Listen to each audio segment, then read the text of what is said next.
Sabrina 70s comic, issue 69. The story starts out with Sabrina carrying a little kid to Hilda's house because she's babysitting him. Oh, she's smart enough to take him to the beach instead of to Hilda's house. Still, shouldn't Sabrina have gotten sick of the beach after something bad happened to her or Harvey every time she was there? I guess most of the time, bad things don't happen to her when she's at the beach. But that's not what we're seeing. And who ever heard of someone taking a kid to the beach on a babysitting job? Well, good. That makes for a more creative story, which tries to make up for having yet another story about her babysitting. Hilda doesn't want to come along, asking, why would I want to go to some dumb beach to get sand all over me? She's had bad experiences there. Surprisingly, Sabrina changes her mind in just one panel where she assures her that it'll be relaxing. When is any day at the beach relaxing for either of them? Hilda agrees, saying that she has nothing else to do. And Sabrina has to tell her that they can't arrive at a crowded beach by flying brooms. Hasn't Hilda been living with mortals for centuries? In fact, maybe she has the right idea instead, because they can just erase anyone's memory of magic, so they could fly to the beach no problem. Naturally, she's mad at being stuck in traffic, and uses magic to make the car fly. Then Hilda thinks the sand's too hot on her bare feet. That's relatable. Then she makes a scene by walking on stilts rather than the simple solution of summoning sandals or slippers. Hilda says that it's too hot out, another relatable complaint, and she zaps up a tent. Realistically, it startles the kid into crying non-stop. Can't they just use magic to make him cheer up right away? She uses magic to summon a giant sandcastle, toys, and a dog. This also scares him, as well as everyone on the beach. Hilda's mad at them for it, and says she'll give them something to be scared about. So Sabrina has to warp them all back home. And somehow Greg stopped crying because of this additional use of magic, while Hilda's all tuckered out and blames the beach for it. In the next story, a guy shows up at Hilda's house with a special delivery package for Sabrina. Did Sabrina see something in a catalog or flyer and send some mail? Zelda encourages Hilda to open the package, but Hilda can't or she'll lose a bet to Sabrina. Sabrina said that she couldn't control her curiosity enough to stop opening her mail for a week. I'm guessing she'll open it. Couldn't she cast a spell to give herself see-through X-ray vision? She can't find a return address, and the package is light and doesn't rattle when she shakes it. Maybe there's nothing in the package. They don't realize this somehow and open the package anyways. That was fast. They could have shrunken themselves and teleported inside the package. So the package just has a note from Sabrina taunting Hilda about losing the bet. Hilda, of course, zaps up an unopened box. But Zelda gets worried that it wasn't the same size as the other one that was opened, and she might have a different kind of string and paper on the new box. And they're dumb enough to not think to reverse time so that they could see what the old box looked like. The story ends with Zelda telling her to just give her the $5 already. That'd be nice of her, but she's the one in charge of the house here. I wish we saw her do that for the ending. Logically, why doesn't Sabrina just do this all the time? That'd be the easiest money ever. I guess because she knows she's lucky to get any money from her, and she'd stop pretty quickly.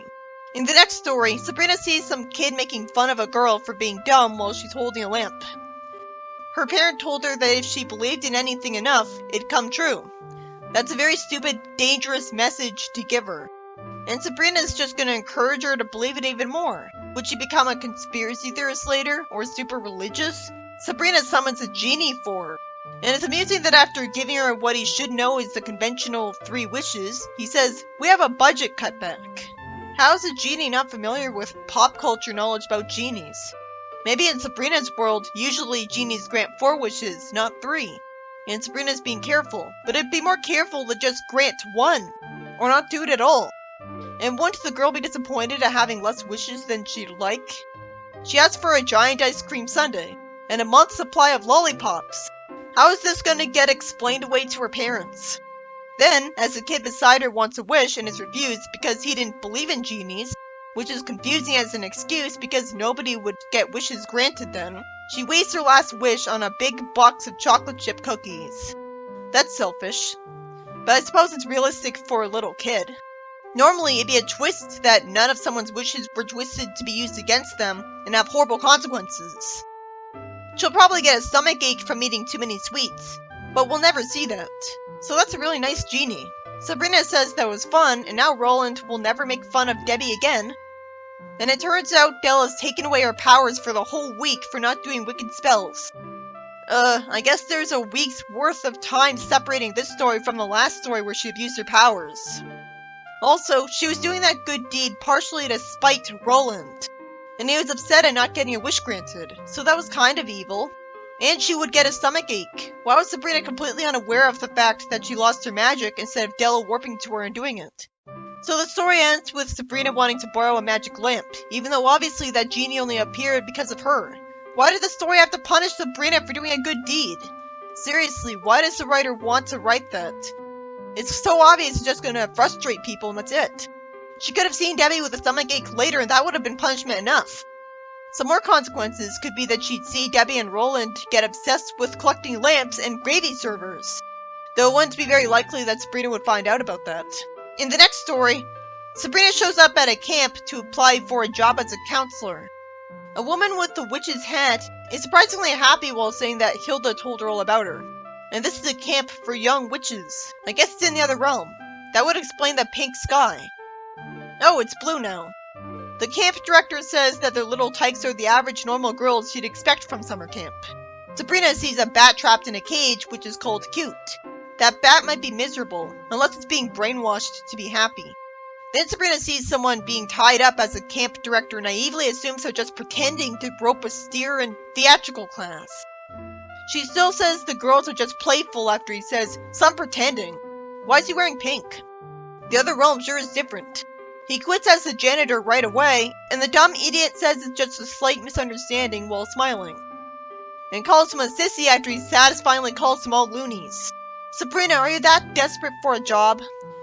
She got plenty of babysitting jobs. If the workplace has a high turnover rate, get a clue! She likes her room, and the bed is comfy, but the camp director is somehow still smiling at seeing that the girls put a snake in her sheets, even though snakes are deadly.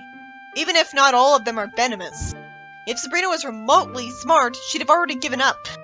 Or, she casts a spell to make all of the girls nice. Just ask Hilda for another peace potion. You'd think the one potion she would be obsessed with perfecting would be that. Della shouldn't have a problem with it because people think all brainwashing is evil. So that would be evil.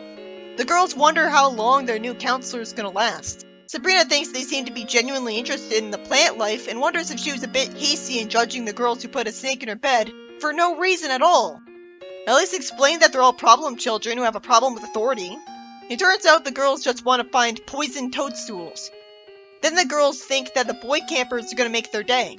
Sabrina stupidly tells them to come back, instead of just using magic to freeze them all in place. Then asks what they did with the boy campers, who they turned into frogs, because they're too young to want to kiss them. Sabrina is called a spoil sport for turning them back into boys. Then she's warned about a mountain lion loose in the woods. I guess she's only warned because the lion might sneak up on her from behind. Sabrina somehow puzzled them by saying that it's the lion who'd better be careful. These girls are all witches. How is he surprised? It didn't surprise me that the story ended with her still being a counselor, because sudden endings with no proper resolution are common in this comic. But I'm sure she quit anyways. She can't be that stupid. The first story is about Sabrina babysitting a baby at the beach who somehow has the name Miles as his last name, and freaks out about Hilda's constant use of magic. If Hilda didn't want to go to the beach, it seems forced that she agreed to it at all. The second story is about Sabrina wasting money to have a package delivered with just a note in it saying that she knew Hilda would lose the bet. Hilda, of course, opens the package, and realistically, she can't undo her mistake because she and Zelda get paranoid about their memory and don't think they've memorized exactly what the old package looks like. I'm guessing that the cost of having the almost empty package delivered to her was lower than $5. Or else this would be very stupid of Sabrina. The third story is about Sabrina magically summoning a genie to give a kid who was being teased a bunch of desserts. And the story sadly ends with her losing her magic for a week for not being evil enough. It was lucky for everyone involved that giving her a genie didn't backfire. He granted all her wishes just fine and she didn't get ambitious.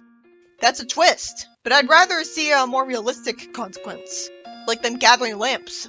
The final story is a boringly stereotypical story where a main character applies to be a camp counselor, and go figure all of the witch kids are evil. Even then, they turned people to frogs at some point. which is a bit charming from being iconic to witches, but it's mostly just cliche and dull at this point. Sabrina logically would have given up on the job the minute she saw the janitor getting tied up. No one's that stupid.